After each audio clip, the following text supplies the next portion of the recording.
শুক্রবার মানে হইতেছে ঘোরাঘুরি আর খাওয়া-দাওয়া। আজকে আমরা কোথায় গিয়েছিলাম সেটা নিয়েই থাকছে আজকের ভিডিও।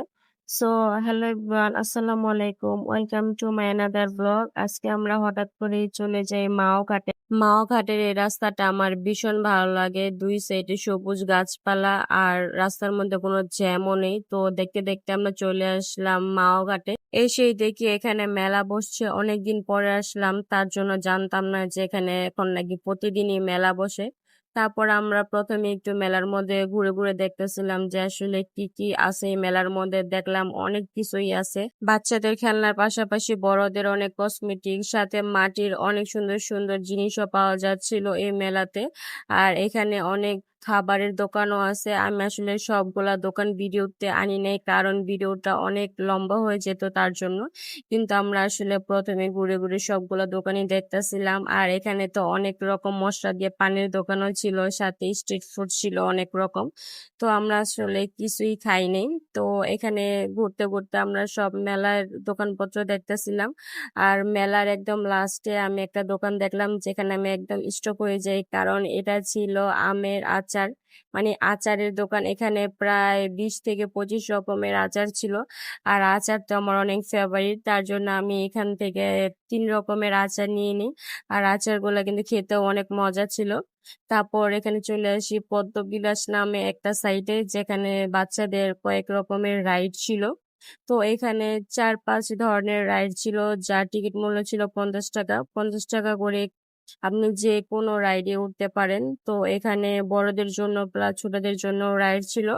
আমার বাচ্চারা উঠতেছিল এই রাইডে।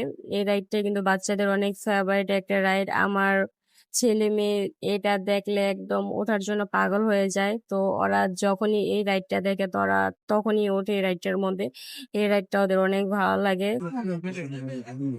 এগুলো কেজি কত? 2800। এই দেখেন রূপালিয়া, এটাই অরিজিনাল রূপালি ইলিশ, রূপালি ইলিশ টাকা হইলো পাওয়া যায় না এই মাছ। এগুলো কি নদীর পাঙ্গাস? 300 আর কাঁকড়া? 300। তারপরে আমরা চলে আসি মাছ কেনার জন্য। আর ভাইরে ভাই, এখানকার মাছ এত দাম, কি আর বলবো, বলার বাহিরে দাম। তো অনেক দোকান ঘোরাঘুরি করার পরে আমরা একটা মাছ নিয়ে নেই ছোটখাটো, কারণ আমরা ছিলাম 2 জন। আমার বাচ্চারা আসলে তেমন খেতে পারে না, তার জন্য আমরা একটা মিডিয়াম সাইজের মাছ নেই, যাতে আমাদের হয়ে যায়, কারণ বড় নিলে আমরা আসলে খেতে পারবো না। তো এখানে মাছ কেনার পর আমাদের সামনে ওনারা ভালোভাবে কেটে পরিষ্কার করে দিচ্ছিল। আর আমরা যেরকম ভাবে বলছি ওরকম ভাবে কেটে পরিষ্কার করে দিছে। তো আমাদের মাছটা এখন কাটাকুটি করতেছে। আপনারা মাওঘাটে আসলে অবশ্যই দামাদামি করে মাছ কিনবেন, কারণ এখানে অনেক বেশি দাম চায়, আর যার থেকে যেরকম নিতে পারে আর কি। তারপর আমাদের মাছটা এখন ভাজতেছে, আর আমরা মাছের সাথে বেগুন ভাজাও নিয়েছিলাম, কারণ বেগুন ভাজা আমার অনেক পছন্দের। মা ঘাটে আসলে একটা জিনিস ভালো লাগে, আপনার চোখের সামনে সবকিছু করব, যেটা দেখতে খুবই ভালো লাগে। আর মাছটা আসলে সরিষার তেল দিয়ে ভাজতেছিল, যার কারণে এত সুন্দর একটা গ্রান বের হইতেছিল, পুরো চারপাশটা আসলে গ্রানই ভরে গেছিল। তারপর ফাইনালি আমাদের খাবারগুলা চলে আসছে, আর খাবারগুলা পেতে প্রায় 1 ঘন্টা ওয়েট করতে হয়েছে। এখানে আসলে অনেক মানুষ আসে, অনেক মানুষ। তো আমি প্রথমে ইলিশ মাছের লেজের ভর্তাটা ট্রাই করব, তার জন্য নিয়ে নিতেছি। এখানে মূলত আসছি আমি ইলিশ মাছের লেজের ভর্তাটা খেতে, যেটা টেস্ট অনেক বেশি। তো আমাদের মাছে ডিম হয়েছিল, তো আমি প্রথমে ডিম দিয়ে ট্রাই করতেছিলাম। ডিমটা আমার কাছে নর্মালি লাগছে, যেরকম আমরা বাসায় খাই। তারপর আমি আসলে লেজের ভর্তাটা ট্রাই করতেছিলাম। আর লেজের ভর্তাটা কি আর বলবো, এটার টেস্ট যে এত মজা, আমি মনে হয় এই লেজের ভর্তাটা দিয়েই প্রায় 2-3 প্লেট ভাত খেয়ে ফেলতে পারবো, এত মজা। তো আপনারা যারা লেজের ভর্তাটা ট্রাই করেন নাই, তারা অবশ্যই মাওঘাটে এসে লেজের ভর্তাটা ট্রাই করবেন, এটার টেস্ট অনেক মজা। তারপর আমি আমার ফেভারিট বেগুন ভাজা দিয়ে ট্রাই করতেছিলাম। বেগুন ভাজাও আমার অনেক ফেভারিট, যার জন্য আমি মাছের সাথে বেগুন ভাজাও নিয়ে নিছি। আর বেগুন ভাজাটাও আমি প্রায় মজা করে অনেকগুলোই ভাত খেয়ে নিছি। আর বেগুন ভাজাটা সরিষার তেল দিয়ে ভাজা হয়েছে, এখানকার সবগুলো খাবারই সরিষার তেল দিয়ে ভাজা হয়।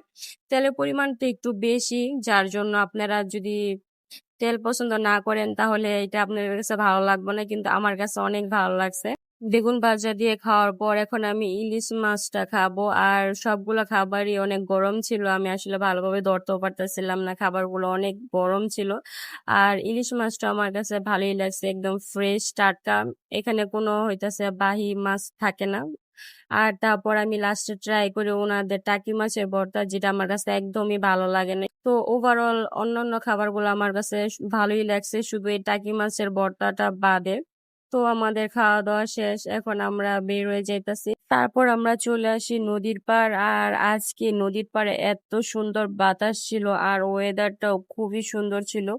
আর ওই যে দূর থেকে পদ্মা সেতু দেখা যাইতাছে, আর আমরা এখানে বসে আছি। শুধু আমরাই না, এখানে আরো অনেকেই আসছে। এখানে ঘন্টা প্রতি টেবিল পাওয়া যায় কক্সবাজারের মতো। তো এখানে অনেক মানুষ, আজকে শুক্রবার হওয়াতে জানি না কেন এত মানুষ ছিল, অনেক মানুষের ভিড় ছিল, ভালোই লাগতেছিল। আর এখানে নদীর থেকে অনেক সুন্দর বাতাস আসতেছিল, মন চাইতেছিল সারা রাত্র এখানে বসে থাকি।